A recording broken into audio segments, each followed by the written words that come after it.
This week on CBS' already renewed Matlock, Matty most unexpectedly found herself having to try her first case in court, all while dodging the hyper-perceptive gaze of the firm's hired lie detector. The case of the week saw Olympia defending Alex, a young woman who claimed her boss sexually assaulted her at a company party. Matty plotted to get herself alone with Olympia's phone in a courthouse anteroom, but the client liked Matty's vibe and asked her to sit next to her in court. Rats! The case was going well enough when the defense admitted into evidence a homemade sex tape the client had made with a former co-worker, in which they role-played boss/employee.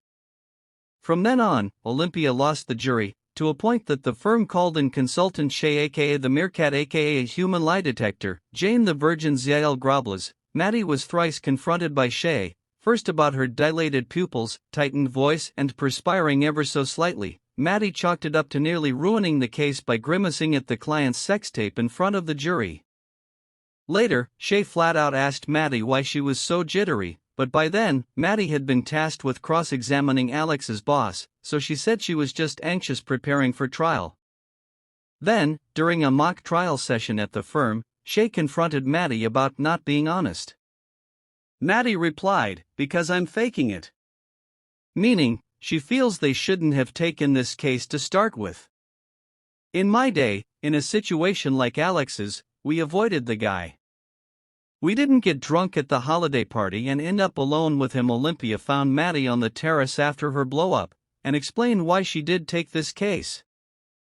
"I wanted this win on the books because Alex is messy, and I want my daughter to be able to be messy," she said. "So put your feelings aside," she told Matty. Just as she had to win, despite her years of experience, she was left no choice but to have Matty finish trying the case. Matty came off as nervous in court, fumbling for her eyeglasses and such, but slowly, surely, she got the boss to establish that the sort of good person he likes to hire could not be a criminal. When he then labeled himself a good person, that perjury, via the same rule that allowed in Alex's sex tape, let Matty introduce the defendant's expunged past sexual assault charge. Matty then delivered a winner of a closing, explaining how in her day, if somebody tried to kiss you in a coat closet, it was a Tuesday. "We were a little tougher back then. No big deal." But then Matty had a run-in with a big-shot lawyer who crossed a line one night in the break room. Afterward, Matty decided to just stay out of his way, even if it meant giving up litigation, her love, and instead drafting contracts. "Seemed like a small thing back then.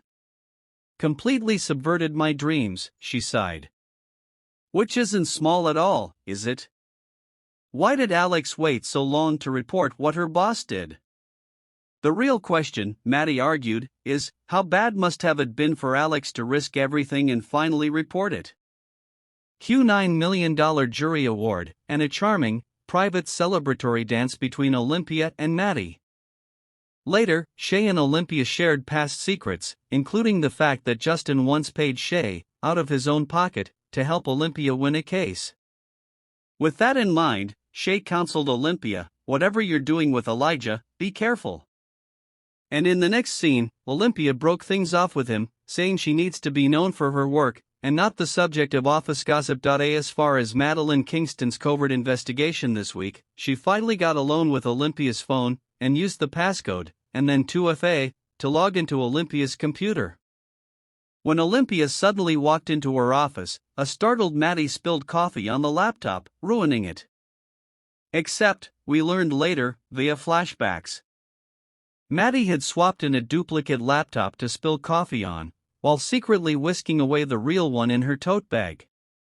At home that night, Alfie got the poring over all of Olympia's files, though he quickly noted one that was not tidily organized like the others. It was a recording of a voicemail that Olympia's recently passed father had left her, urging her to, just as she counseled Matty earlier, don't just give them hell, give them the damn heavens and everything in between.